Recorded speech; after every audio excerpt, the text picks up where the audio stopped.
Ebipya bizuuse ku mugole wa Pastor Aloysius Bugingo era nga munnange ye mujja wa Susan Makula eyaviiriddeko n'okuba nti nate Pastor Bugingo aleka Susan Makula mu maka.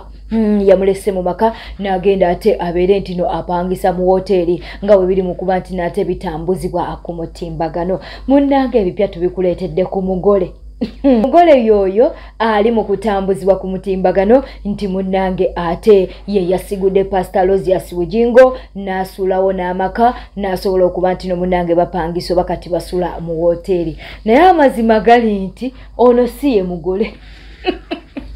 Ekifaananyi ekiri mu kutambuzibwa ku mutimbagano ono si ye mugole. Katukuzeeyo ku mugole. Munnange ono yagambibwa okuba nti no ye mugole. Naye amawulire ge tufuna no ku Newspark Channel twakugamba nti ffe tukuwa amawulire nga we tugafuna. Amawulire ge tufuna ku Newspark Channel munnange galaga nti kituufu Pastor Aloysius Bugingo yalese Susan Makula mu nnyumba naye ate ono ali mu kutambuzibwa muwala wattu. Olunyalwanda olulungi lwe twawanyiwanye edda nti lugenda kunyumira mu Pentagon. Munnange si ye mugole.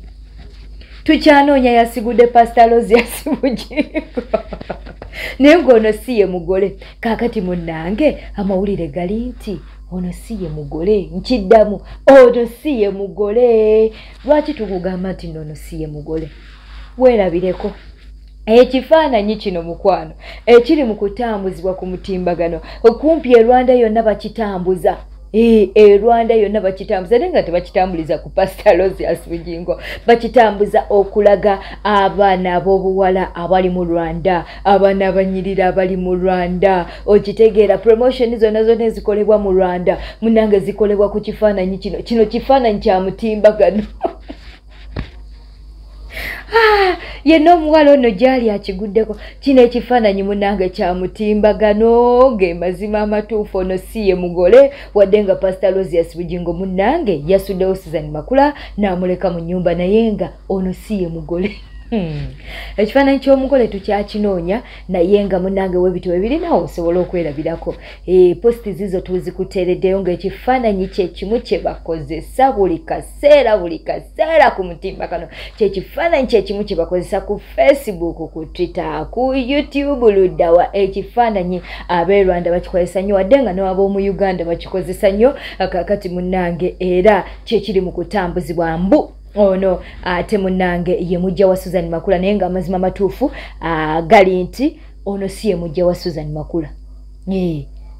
Mujja wa Susan Makula akyanoonyerezebwa kubanga Pastor Bugingo ate yavudde mu maka yesuddewo Susan Makula n'avaawo n'anoba nga we yakola Teddy Bugingo bw'atyo bw'atandika munnange bisooka mbu bya mumbu naye ate olugira ne bibeera nga munnange bituukirira. Kaakati ekituufu kiri nti Susan Makula ye yalekeddwa mu nnyumba naye amazima gali nti omuwala si y'ono.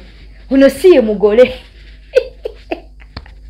Ono si ye mugole tebababuzaabuza nedda. Omugole y'ekifaananyi kye tekinnazuuka. Kaakati nno mu buufu obwo ate Calvin Kayanja tavuddeeyo. Avuddeyo n'atabuka n'alyoka agamba nti abali mu kutambuza olugambo nti Pastor Aloysius Bugingo yasuddewo Susan Makula muli mu byammwe mwenoonyeza byammwe muli mu kutambuza olugambo olufu. Wabula agambye mbu ono taatawo baate yamuzaala ddi.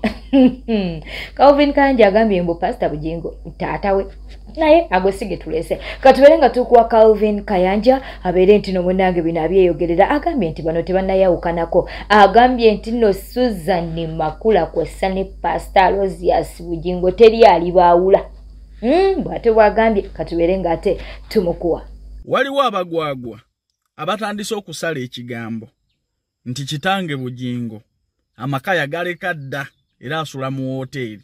Njagala kubalabula nti mubisale empola kubanga ngenda kufaafaagana nammwe. Omusajja gwe musalako ekigambo ali mmakaaga atudde entende. Temumanyi Bugingo bw'ayagala Makula. Bantu mmwe singa mufuna omukisa ne musemberera ku bantu abo ababiri ne mutegeera omukwano bwe gubayisa mu kabu. Nze simanyi kintu ku nsi eno kiryawula Bugingo na Makula kubanga Bugingo yatuuka gy'alaga. Bugingo yafuna emirembe mu nsi eno. Kimwerabikane ku maaso ge. Bantu mmwe abasala omugambo n'abanoonyeza ku bantu content singa mufuna omukisa ne mubeerako ne Bugingo ne Makula essaawa ezi obedda kiika 5 zokka n'otegeera omwana Bugingo bw'ayagala makula. Njagala kubakakasa nti ngenda kufaafaagana nammwe. Mwabadde Kabaka yakomyewo temunneetondera abantu kati mutandise Bugingo. Mutandise Bugingo. Naye njagala kubajjukiza nti Bugingo yaba megga dda si gwagenda okusooka okuba megga guno. Nkyanoonyereza oba Teddy yali emabega w'abagwagwa bano. Kutandika okusala ku muntu omutuukirivu. Pasita w'abantu alyoye emyoyo. Nti amaka yagaleka dda asula mu loogi. Banange musale ku kitange mpole bigambo. Ebintu ebyo ngenda n'embiraba ne binyiiza. Ne binyiga omutima. Kelvin nadda wanzo omwana gwe bazaala obukulu. Nga mutandise okukola ensasagge ewa kitange Bugingo. Ngenda kufaafaagana nammwe. Kubanza amawulire amatuufu ngalina. Niro nasembayo genderwa Bugingo mukwano gwali gubasaza mukabu mama Susan gyali tata Bugingo gyali amakaga teredde ntende ng'osinika binyo. Mu mawulire amalala Tamale Mirundi Junior avuddeyo n'atabukira ababukedde munnange nga bagenda bakuba mu mpapula nti simanya taata wa Tamale Mirundi. Twogera ku Tamale Mirundi Senior mbu munnange ekyamulwazizza era ekimutadde ku kitanda munnange Walagi. Kakati bino byebijje Tamale Mirundi mu mbeera n'alyoka agamba nti ababukedde bwe mwalabye okuwandiika ku kitange bwe mwalabye okubeera nti nomuwandiika ku taata wange mbu munnange Walagi okusinziira ku babukedde mbu ye yalwazizza Tamale Mirundi Senior ekijje Tamale Mirundi Junior mu mbeera n'abeera ng'ate atabukira ababukedde. Leero osomye bukedde wa leero nga mugamba nti mbu my dad mbu ekyamuleetedde obuzibu Walagi bambi ababukedde. Nkimanyi mwagatunda mawulire gammwe naye please stop it. Don't write about my dad like that. Omuntu walwala mbu oyo Walagi kati wadde ayagala anwenkali. Leave the man to be. Lwaki temunenya bakola mwenge? Why don't you blame the people who make beer? And you blame the recipients. Kale KFC muluma. Yalwala KFC. Toyinza kuandika bintu bwebityo mbwakendeeze Walagi. Bukedde people. Ababukedde. Mbu Walagi mbu yamwokya ekibumba. Who told you?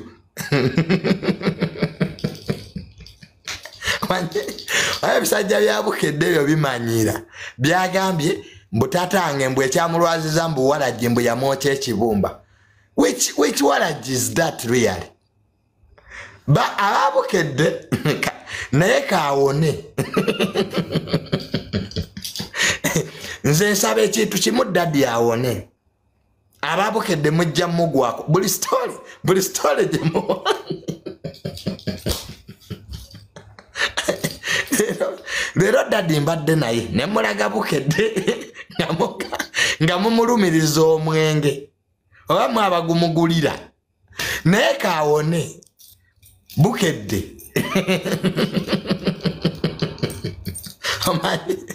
Omanyi my dad and bukedde tebakwatagana. Kati nze ababukedde sibalinaako buzibu muwandiike nange ssebo ne munteekamu. N'ababukedde mbu mutabani we Junior. I don't have any problem with quoting me. N'ebintu bya Walagi mu bijjeemu.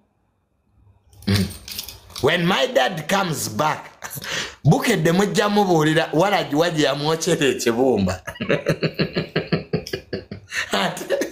Ate agasajja ga bukedde ago galumiriza. Nsomye story n'okuseka n'enseka. Byagambye mbu wa family omumbu yadumiriza mbu Mirundi mbu bw'atave ku Walagi. Naye bukedde mweddeko abantu n'eŋŋambo era oyo mwenge gwe wamukebeddeko n'ogusangamu. mu mawulire amalala ge tuli mu kufuna ku Newspark channel munnange nsaagudde mu bintu bamugulidde pichipichi misinde gye yatolontose munayite gyabadde gyabwerere ono munnange yewangulidde pichipichi era nga pichipichi emukwasiddwa president wa NUP ayitibwa Robert Kyagulanyi aka Bobi Wine yamukwasiza pichipichi eyo nga woli mu kulaba ebifaananyi ebyo munnange hao naagudde mu bintu kakati munnange awonye okutolontoka emisinde egyabigereka kakati munnange ate abamuwadde pichipichi ebifaananyi ebyo ate byetuli mu kukuwa essaawa zino wabale kwekumira ku Newspark channel subscribing nga liking ateleka obubaka bwawo mu comment section bela bulungi weraba